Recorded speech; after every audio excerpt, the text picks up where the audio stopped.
Hello, good morning, good afternoon, good evening, everyone. Thank you for joining in. Good morning, good afternoon, good evening, everyone.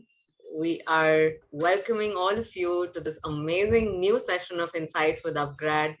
And today we have a change of format. We are not going to be doing, hey, let's listen to the speaker talk on an emerging technologies topic at length, and then we open up the forum for Q&A. Instead, we're going to have a very interesting panel discussion and an exchange of perspectives and ideas between the two panelists who have joined us today. Before introducing them, I would like to tell you about the two quick rules of the session. For any questions you have, please put it in the Q&A box. It makes it easier for us to pick it up from there. For any disturbances that you face during the session, any IT issues, feel free to bump it up in the chat box. All right, those are two very quick, easy rules. And introducing the first guest for today, we have with us Saranjit Sangar, who is an experienced leader who loves to dig into customer problems and solves them with data and technology. She has a successful track record of building and scaling businesses, growing teams, and creating value for customers and partners across different industries and geographies. She creates, scales, and optimizes products that matter, with the most recent example being that of leading teams at Upgrad EMEA, which is Europe, Middle East, and Africa, to make education more accessible, relevant, and affordable for everyone. She's passionate about technology and its impact on our lives. Being a lifelong learner herself, she's now practicing playing the piano using tech-enabled applications. Thank you so much, Saranjit, for taking out time for today's session and for gracing us with your presence. Thank you, Medha. It's a pleasure to be here and look forward to this discussion. All right, while we await the second speaker on the panel, would like to hear from you, all of you here, a little bit about what your years of experience are and what's the outcome you're expecting from today's session. And then we'll definitely have an exit poll to see if we fared well on your expectations. So quickly, just press the two buttons, all of you here. Very easy questions, and this will help us understand where we stand. So I hope, Saranjit, you're the poll in progress.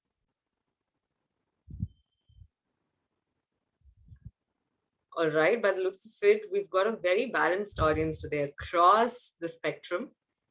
Slightly more number of 15+ years experienced professionals attending the session, and they're wanting to learn about the best options available for a global MBA from Upgrad and how an MBA can help them in their career progression. That's amazing to know. All right. Thank you so much. Hey, Medha. Yes. My panelist just messaged me. He is unable to come in. He needs a link to the webinar that he can access. So if you could please just share that. We'll do that immediately. I think we have Sanskriti on the call to help us with that. I am also sharing the link myself. Yes. Yes. All right.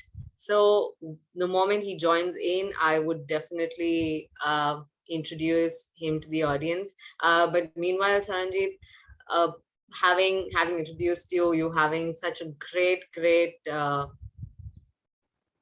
expansive career and such great opportunities that you've had post your MBA, would you like to tell the audience on what was the reason you pursued an MBA? You know, when did you realize that, and what was the reason you pursued it?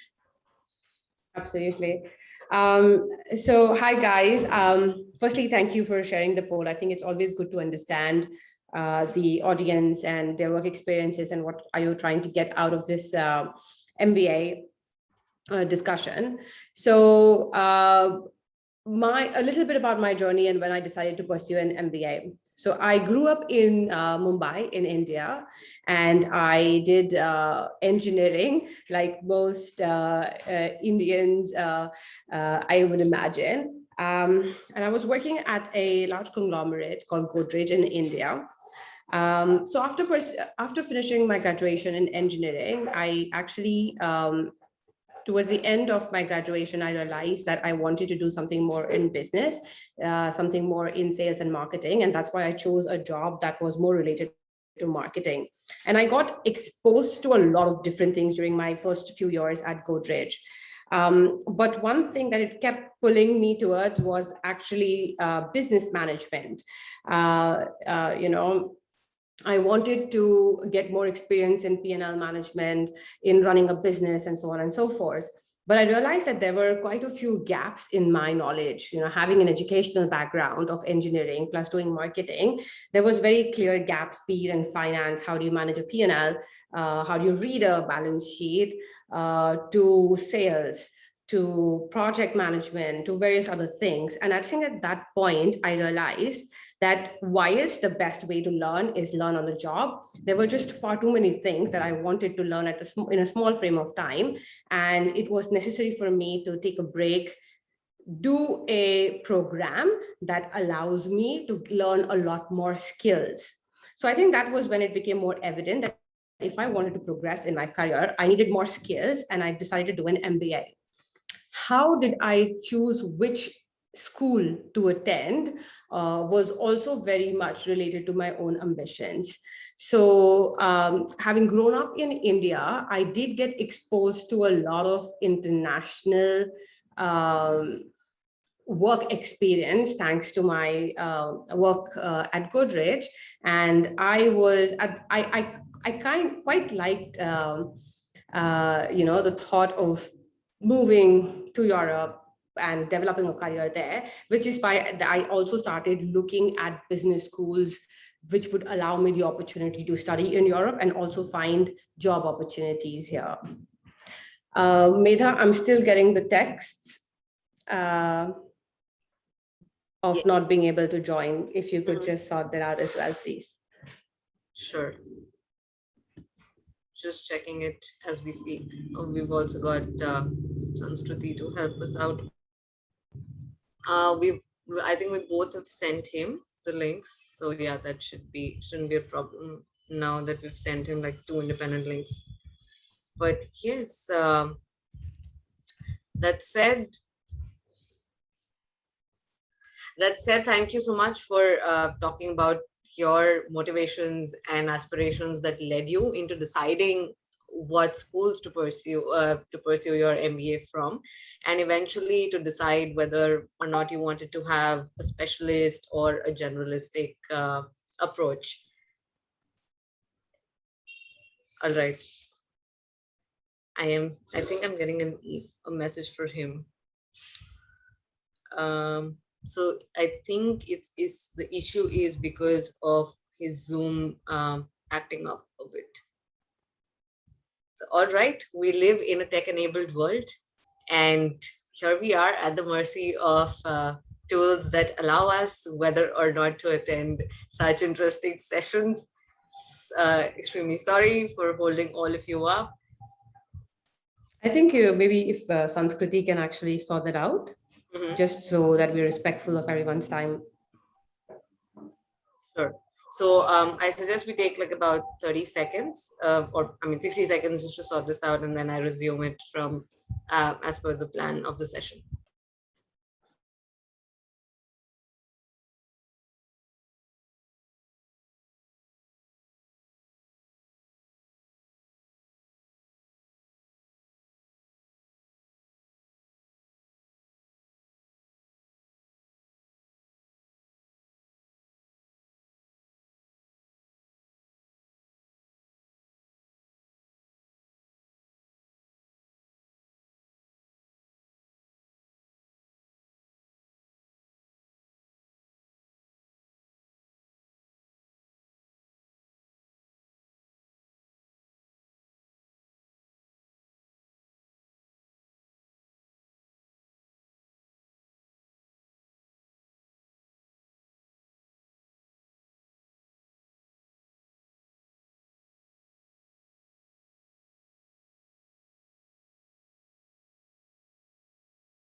All right.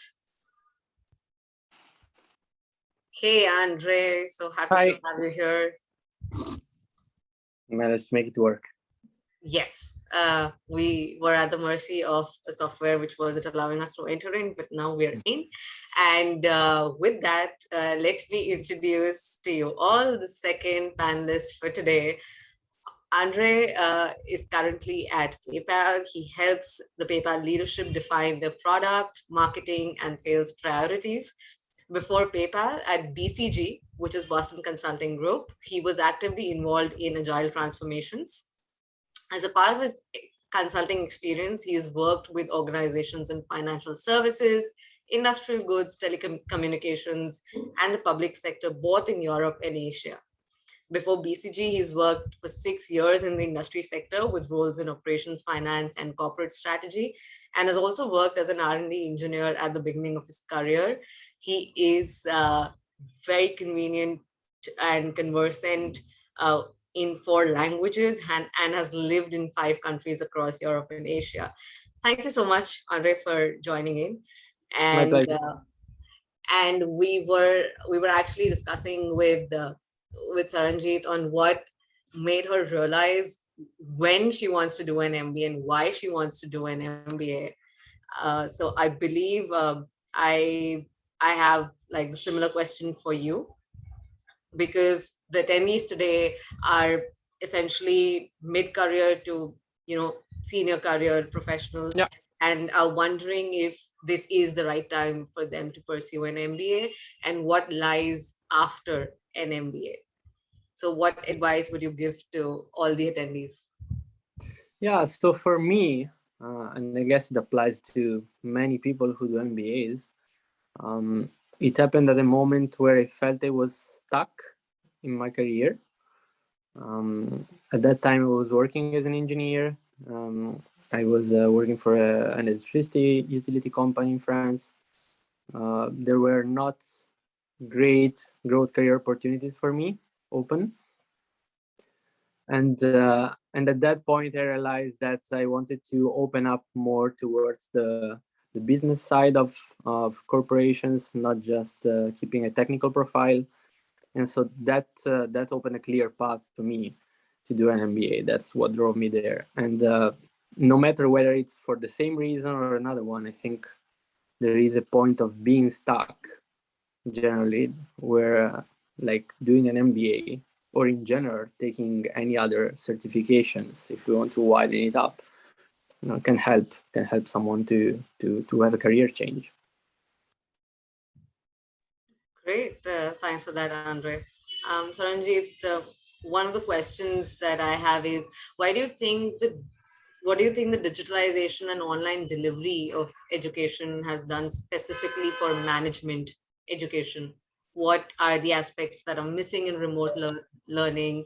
Any reassurance you'd like to give to those who are hesitant about pursuing an online MBA? Absolutely. So as my panelists also mentioned, usually when you think about a career move, be it an acceleration or a promotion or a complete career transition, you're doing maybe an analyst job and now you want to get into management and so on and so forth. That is when you start thinking about pursuing further education or continuous learning. Now, there are a couple of things that one needs to obviously keep in mind when taking such a step. First is, I noticed that a lot of our attendees today, they have like the maximum number of people have 15 plus years of experience, and then most of them have some form of years of experience. So some of the factors to consider when thinking about doing a full-time MBA is also the opportunity cost. It's not just the fee of the universities, but also the opportunity cost, the fact that you'll have to give up your job for 18 months to 2 years or however long your program is, and be able to pursue that. So I think there is room for both these kind of audiences or learners, one who want to go to the university and do a physical program, and the ones who want to do it online to save on the opportunity cost. I think in there has been a few myths about how do you, so one of the most important things about an MBA, especially from my experience, apart from the knowledge that you get and the skills that you learn, is the network. And there have been a lot of people who've come to me and asked me like, hey, I can't really afford to take a break for 2 years and have a very heavy fee to go to school, but I also don't want to miss out on the networking side and connecting with the peer side. And I feel that in today's day and age, thanks to technology, there are quite a few options available also online where you are able to connect with people from across the world, learn about different perspectives, because that's what diversity brings in, and through technology also be able to connect with them. So I believe anyway, in the last 2 years, I think the world had to suddenly accelerate the adoption of digital when it came to education and all other industries. And I think that trend will continue to stay. So if one can afford to take a break and go and attend a physical university, it's a great choice. But majority of the people who are unable to do so, online is actually providing a lot many options, and you are able to, your cohort size would be very, very international. Plus, you'll be able to interact with your peers online, offline, and be able to also develop the same network. And I think I forgot to mention, you do it at your own pace. So, you don't have to do it at a set time, take time out, attend lectures, but you can actually do it also while you're studying, working. All right. While you were speaking, I was taking notes. So that I have shared with everybody on the chat. So there were 3 key points that Saranjit mentioned. There's opportunity cost, which is a lot higher for offline, as you have to leave your job. There's this networking aspect for an MBA, which is now made so much easier with so many online tools coming in, and upgrades programs offer you a peer network from 85 plus countries. And the third aspect is the flexibility to choose your time of studying and pursuing your MBA alongside your work. Great, thank you for that. Andre, I have one question for you. Yep. You were a distinction holder in your MBA. So we really look up to all the dean's list people from even from my management experience. So how did you pivot your career after your MBA? So, well, the distinction is just I think it just relates to what do people look into when going through the experience of MBA. There is a lot that there are many reasons, many areas of interest. For some people like me, it was about learning new skills and hard skills as well. I had an engineering background, so I was really keen into learning about, for example, finance, marketing, and etc. There are other people interested in very different things, like whether it's networking, whether it's like starting their own venture while doing the MBA or etc. Right? So obviously, not everyone cares about everything. Doesn't necessarily mean that the pool of participants is not talented. In terms of how I pivoted my career, how that enabled it, I think so. The first role I had post MBA was in corporate finance. So very different from what I was doing before. He was a project manager in an engineering division.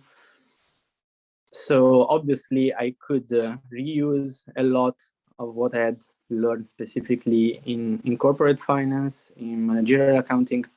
And that happened as a first step post MBA, but also in the longer term.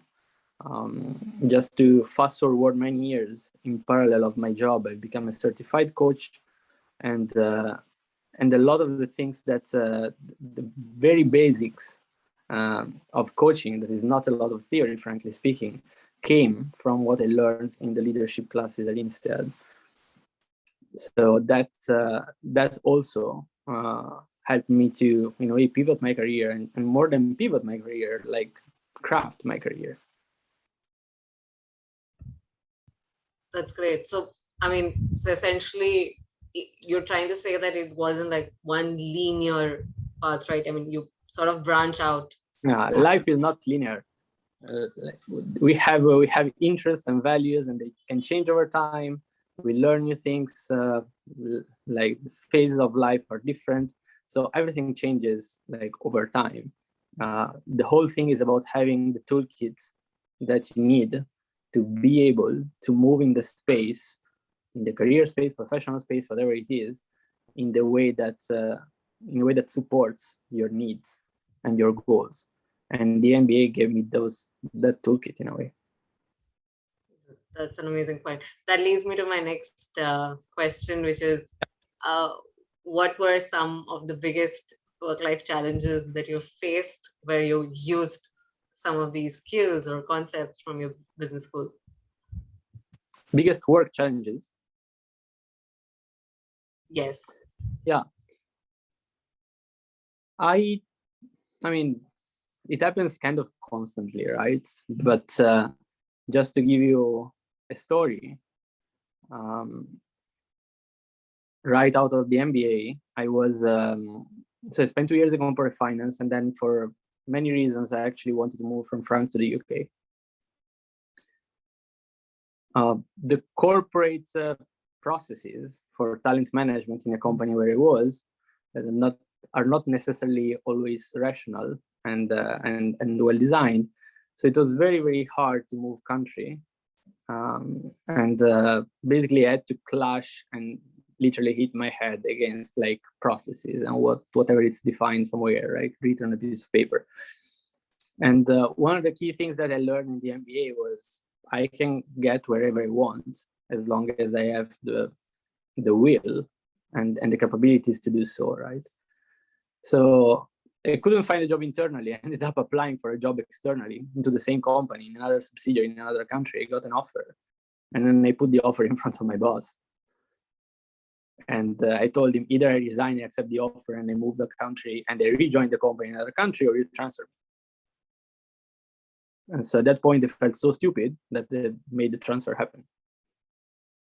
And they would have never been able to do so, to look like from a different angle, if I had not learned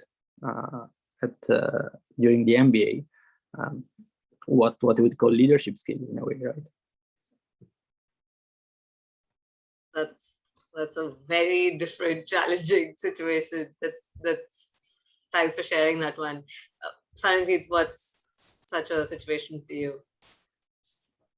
So I think what most of us must have experienced so far is when you're doing any particular graduation degree, be it engineering or something in management or something in science, you are kind of with very like-minded people.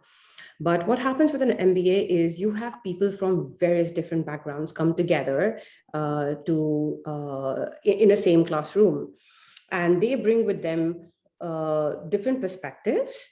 Also opens your eyes to different challenges and different nuances, different cultural aspects as well, right? So when you're working in a very a large organization, for example, like one of the things that I faced was the diversity of opinions, and that was around me all the time.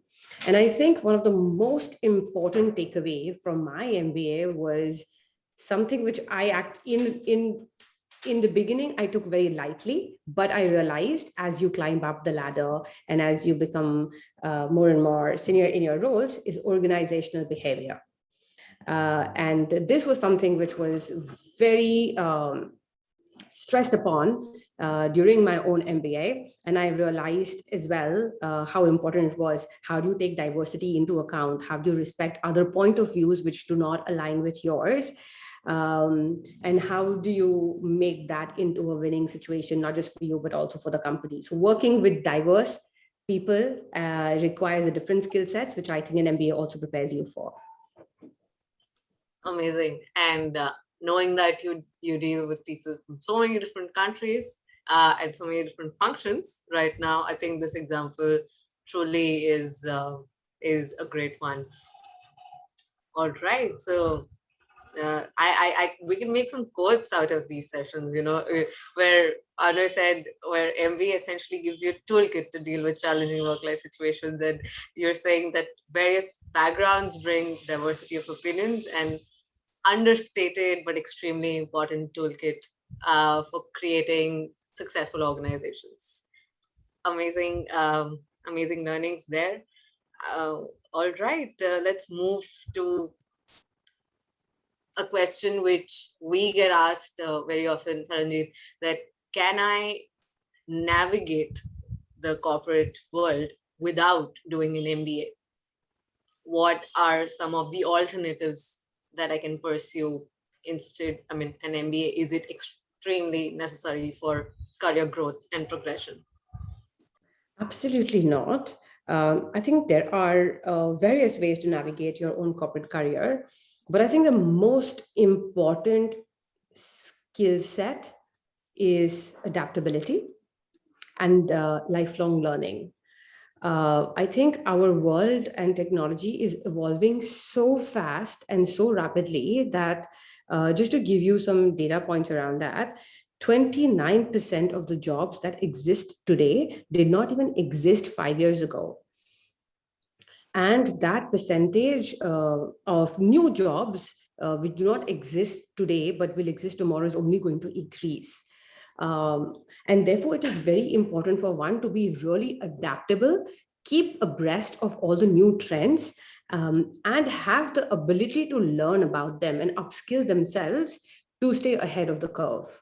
I think that is most important than necessarily just as an MBA being the end all and be all solution for progressing in your careers.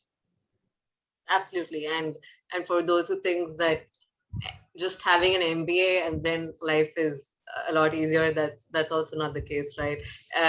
I think you're taking online piano lessons, and I tried during the lockdown. I tried creating mandalas, which is an art form, and that was the first time I was trying it out. So essentially, every step is being a lifelong learner. So thank you for. And if I'm not mistaken, my co-panelist, Andrea, just to also give another example of all, constant learning, he did mention something to me on the lines of how he was also taking online, upskilling lessons on new topics during the lockdown, on crypto, on blockchain. And now, after the lockdown, well, it's not really ended, but towards the end of the year, and now he's gotten a new job where he's leading a crypto project at PayPal. So this constant upskilling, I feel, is definitely one of the most important skill sets that one could possess. That's amazing to know. Thanks for sharing that, Saranjit. And for all the audience attending the session today, Upgrad not only offers you programs in management, but we also have a very strong technology, data science, machine learning, and specializations in software development portfolio, which includes blockchain. So do feel free to check that out as well. All right, before wrapping up the sessions and opening up the forum for everybody to ask their questions to the both of you, what I want to know is, what are the essential skills that are developed during an MBA, and are there any skills that are needed before an MBA to make the most of the learning? Andre, you can start, and Saranjit, you can share your views after. Yeah, I think I mentioned briefly earlier, but overall there is a combination of hard skills, soft skills. So hard skills, like practically speaking, like finance, accounting, strategy, etc. Soft skills, what Saranjit mentioned earlier, organizational behavior, leadership. I remember doing an exercise that I still remember to date about how to improve our listening skills. And it was really fun. And then there is a component that goes beyond the skills, which is about the ecosystem, the environment, the network. The network includes both the peers, but also the faculty, professors, anyone else, any other stakeholder, like sometimes companies and etc. that contribute to the program in one way or another. So there are many pieces there. Just regards to the second part of your question, the second part of the what question is needed? Are there any, yes, to make Yeah, the most of your MBA? I would say knowing why you're doing that. Because I've met many people, and to some extent, I could put myself also in that group. I think it's actually the majority of people for sure, who go and do an MBA without really knowing why they want to do that. Even though when you interview, typically it's one of the questions, and etc. The question is very well prepared, so we have the answer. But then in our hearts, we don't really know. And so if there is a way of clarifying your mind early on not necessarily what you want to do next, but what's your end goal, right? Long term. Where do you see yourself? Like 10 years from now, 15 years from now, even though if you're already mid-career, like what's important for you in the next 10, 15 years? That will really help you get into the experience and using the time during the MBA to focus on the things that matter most. Very well said, Andre. Thank you. Saranjit, would you like to add? I think very, very similar answers like that of Andre. When you go into an MBA, you learn a mix of hard skills and soft skills. And very similar answers, right? Like hard skills are your various topics that you prioritize and take, and soft skills are more focused towards leadership, networking, organizational behavior. Ethics has become a very popular topic these days because we are all aspiring leaders when we join an MBA, and ethics sustainability plays a very important role in the kind of world we are creating and leaving behind for our children. With respect to what is needed before going into an MBA, definitely, again, similar answers to Andre, knowing why, but also I feel keeping an open mind, because someone actually told me before I joined my MBA that MBA is like a large buffet. There's just so many options available, but you have very limited time. So you need to be careful about what you pick and choose as far as your electives are concerned. And it is okay to go in with a set mind. I want to have a specialization in X, Y, and Z. But it is also okay to have an open mind, very quickly assess the trends, and pick up something that actually suits your longer term passion or vision more, versus just going there with a set mind. I'm going to do a specialization in marketing, but realizing that actually there's some other interesting topics to take as well. So keeping an open mind is something I'd say. Perfect. Thank you, both of you. I think that was the end of all the questions that I had received from the audience beforehand. And now I'd like to take the questions we're getting right now live from the audience. And all right, I'll read the question out to you one by one, and either of you can choose to answer. So Anshuman's question is the recruitment or the recruiting environment warming up to the concept of online learning platforms for MBAs? And do these platforms really match up to the offline colleges? Saranjit, you want to take that up? Absolutely. Well, we've been in a long pandemic past 2 years, which has forced all universities, all colleges to go online. And therefore, I think if you were to ask me, how do recruiters feel about online learning 2 years down the line, my answer would be, I think they are much more comfortable with the whole idea. With respect to the second part of your question, how do these platforms really match up to offline colleges? I think one thing important to note is it also depends on what platform do you choose. Such as platforms such as Upgrad, we actually partner with universities to provide these business schools and MBAs, right? So when we are providing you with an MBA from a Deakin or from a Liverpool business school, it is the curriculum, the structure, the content is actually designed in collaboration with the college and the university themselves. So it's accredited, and therefore the acceptability of these programs is equivalent to that of an offline program. Sure. Andre, you have any points to add on? So the only thing I would say, it's again, when I did my MBA, online MBAs was not really something much developed, as much as I remember. I do have an ex-colleague who did an online MBA. She's very happy with the experience and etc. I think the whole thing is, I would not necessarily look at the perspective of recruiters. Because again, going a bit back to my story about like the corporate processes to move job. Life is not, as much as we'd like to think of that, life is not structured and designed so that we just fill the boxes and we follow the rules and we go there. In the example of my friend, she did this MBA and she has been using that to change role internally in the company. Because the moment she's inside, she can obviously sell herself, similar to having a work experience, having done like a certificate in this case that allowed her to learn about things she didn't know before because she was an engineer. So it really depends how you want to use it, and would really think about that perspective, like from your perspective, what is your goal? And the MBA, whether it's online, offline, MBA, or whatever else, it's a mean.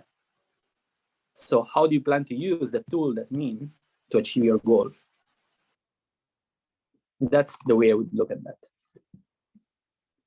So yeah, I think Andre also answered in part questions from Koshi and Ram Kumar, who are saying, okay, hey, at the end of the day, an MBA is essentially here to guarantee you a job. So what you're saying is that there's no guarantee to things as much as we'd like to believe it, but essentially it's a means to, or it's a tool to help you get to where you want to. Yeah, just put yourself in the shoes of like a company owner, an employer, whatever you want, right? You don't hire someone because of a degree, you hire someone because of their potential or the ability to do their job. Now, if the job is very technical, the degree can count. But there are situations where you care obviously about the person, like most situations, right? That's what counts most. So do you fit that place? So now in this world where there's going to be so many more people pursuing their online MBA because the opportunity cost is very low, how do you differentiate yourself from somebody who's done an online MBA too? I think that is a second part of Ram Kumar's question. What do they need? What do people need to do to be able to stand out and then eventually get the job that they want? Saranjit, Andre, you want either of you? I'm happy to take it. Yeah, go on. So what I would say is think about what makes yourself unique. And again, it cannot just be a degree. Like even when I did my MBA, like every year there are 1,000 students out of that school. It's one of the best schools in the world, great. Yeah, there are still 1,000 people every year out of that, right? So the point is what makes yourself unique. And there is your entire life that makes yourself unique. It's about yourself being able to pick the points of your life experiences, learnings, jobs, education, anything, like the place you lived, the language you speak, whatever it is. Pick all of those and create like the pitch, the marketing pitch in a way that sells you to the employer that you want, because you want to go there because you have a goal in mind. Like I joined PayPal now. I'm very happy with PayPal. Like my goal could be to like become a senior leader in PayPal. My goal could be to become a super expert in crypto, and that's because I joined the team. My goal could be because next I want to become an entrepreneur and I want to learn a number of things that I believe I can learn in PayPal so that I can do that, right? There are many reasons, and everyone just needs to think about what is the direction, what is the goal, and think about what makes yourself unique for that. Amazing. Thank you. I would actually like to add to that. Yes. There's also an element of practicing. So one is, to Andre's point, distilling it in your mind, what makes you unique and how do you better position and pitch yourself. But I think in my own experience, because when I was graduating from my MBA, I was clear of what made me unique, but I still needed practice of interviewing, practice of either taking some online tests, and some jobs required some analytical tests, etc., as well, to be taken. Psychometric tests, etc. Yes. Yes. And I think having an opportunity to practice, get feedback on how to improve your pitch is also something that can help you get your dream job. And I feel that there are platforms such as Upgrad that offer those kind of opportunities as well, where we have a full-fledged career services team. We not only help you connect with the different job options available, but also give you the tools and the practice sessions to practice your interview. I think that is also something that one should keep in mind when applying for a particular job. Absolutely. Thank you for adding that, Saranjit. Koshi's point is an MBA really worth the $200,000 and the 2 years? And Koshi, my reply to you is, I just typed my reply to you where you can check an MBA worth $10,000 and you don't have to leave your job, and that is absolutely worth every penny you put in. So do feel free to check out that option as an alternative to the Ivy League offline MBAs you might be currently looking at, where you get the 200,000 figure from. All right. Juyong is asking, can I see a demographic of this course, nationality and age, and is this course for just India or other countries like Korea, UK? I'm from South Korea. Juyong, we've got currently the way in which our demographic of the MBA programs is structured is, I think 40% is from India, about 30% is from EMEA, 10 odd percent is from this the whole of Asia Pacific, and 20% is from North America, US, and Canada. So that's the split. I believe in total, depending on the cohort that you join, right, the percentage mix would also vary. But our MBAs generally see like some 85 plus nationalities in total. Absolutely. All right. We've got some more questions. Praveen is asking, how tough is it for a technical person to shift from a technical position to a management or an MBA, role post after doing an MBA? Andre, you want to take that? I think you had you worked as an R&D engineer, right? Yeah. In general, changing like career shifts are always challenging because there is learning involved. So the learning curve, the moment we step into a role that is very different from the previous one, is quite steep. That also, at least personally, made the step quite interesting and appealing. Then obviously depends on what matters to you. Overall, I think that if I have to take my personal experience, what was most challenging in terms of various changes I had in jobs in my life, the most challenging one was probably when I joined management consulting, moved out from the corporate world, because management consulting has an approach, a way of working that is very different from the way typically an engineer thinks. And they came from a world where expertise was key, and knowing things and doing things like 100% well, or close as possible to 100% was key. And the moment you move into consulting, becomes much more deliver fast and with good quality game, where your 100% reduces to 85, 90%, but there is a big benefit into the pace at which you can deliver, which becomes much faster.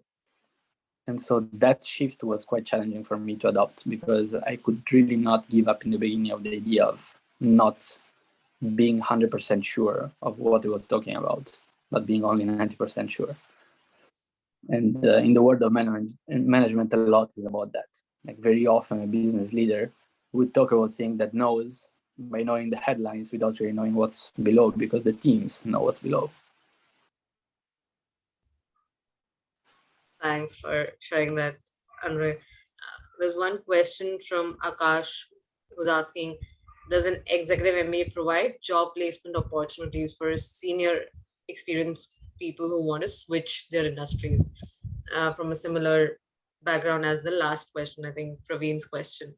So we do have a job opportunities portal, which has jobs for people across their industries and across work experience range. So that definitely is available, Akash. And the second thing is, we do have, like Saranjit was mentioning, we do have mock interviews. And during these mock interviews, you can definitely practice for the kind of jobs you're currently looking for. It could be in management consulting, it could be in finance, whichever specialization you want to pursue, you can schedule for mock interviews accordingly. I think just to answer that question more for Akash, I'm talking with a little bit of experience here. Also, what happens is, when you have got 15 plus years of work experience, an MBA definitely helps you plug in a lot of the hard skills gap. But when it comes to a job transition, a lot of it would also come with your own network. And this is a network that you develop while doing an MBA. You also learn the soft skills of how do you develop and maintain your network.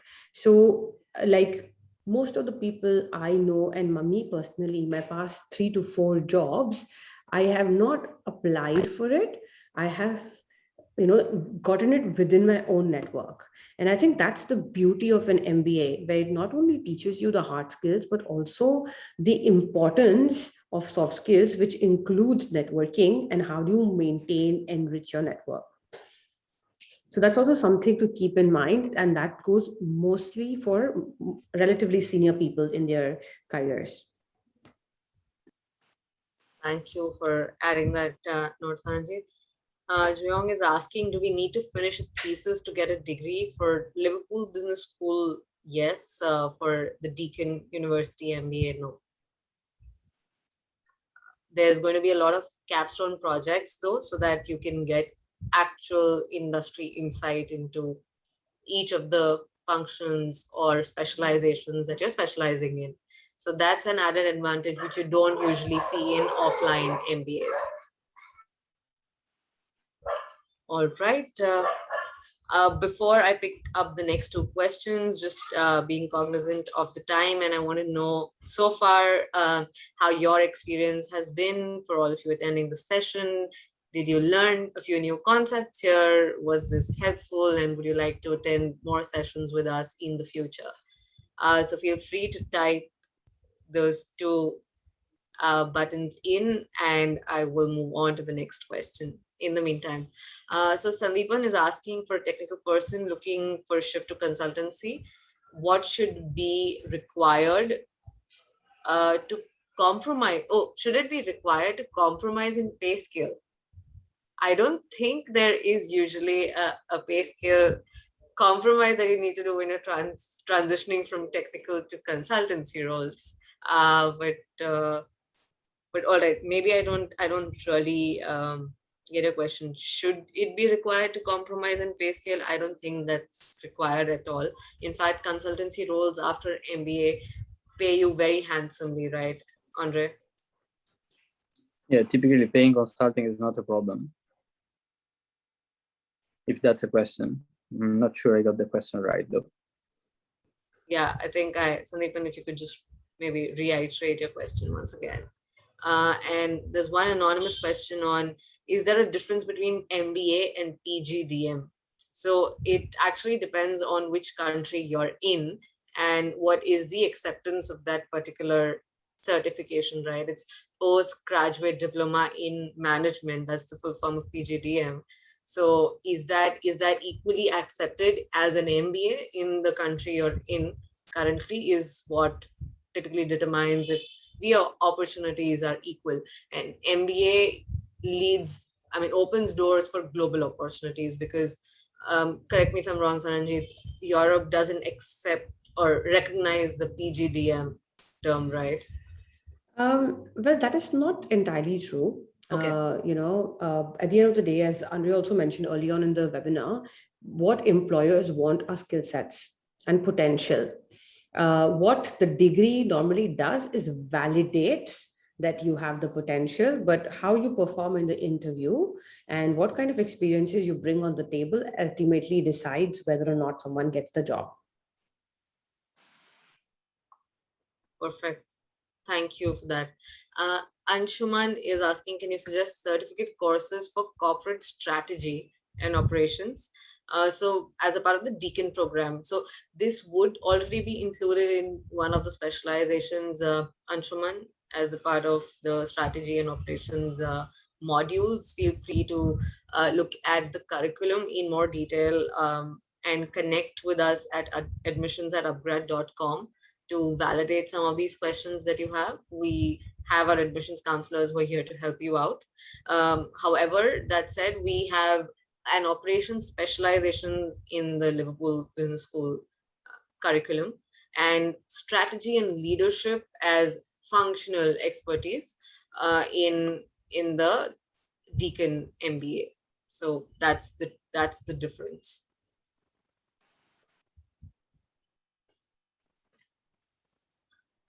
All right.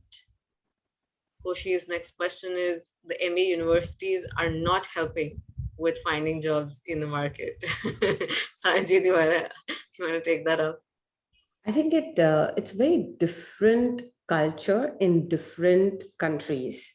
I think the whole concept of MBA universities going out and actively bringing vacant jobs in the campus is very Indian. In like I did my MBA in London, and I very much had to go out, network, and get my own job. There are very few companies who come in, but I think it's very different from different countries. But the good thing is, globally, at Upgrad, we actively go out and source jobs for you. We proactively also help you prep up for the interview. If you're getting into a technical role, then the data prepping you up from the technical side of the interview. If it's a management, then helping you rehearse your stories and pitches is something that we can support you with. So yes, at Upgrad we do. At a individual university level, I think it's different in different geographies. All right. I think that is all right. I was going to say that's the end of the question, but we've got one question from Sandipan. He says he has a technical experience in the technical field of 15 years and now wants to shift to consultancy services related to artificial intelligence after his MBA. So would he face major resistance in his pay scale, especially in India? So he's from India. All right. I think... Yeah, sure.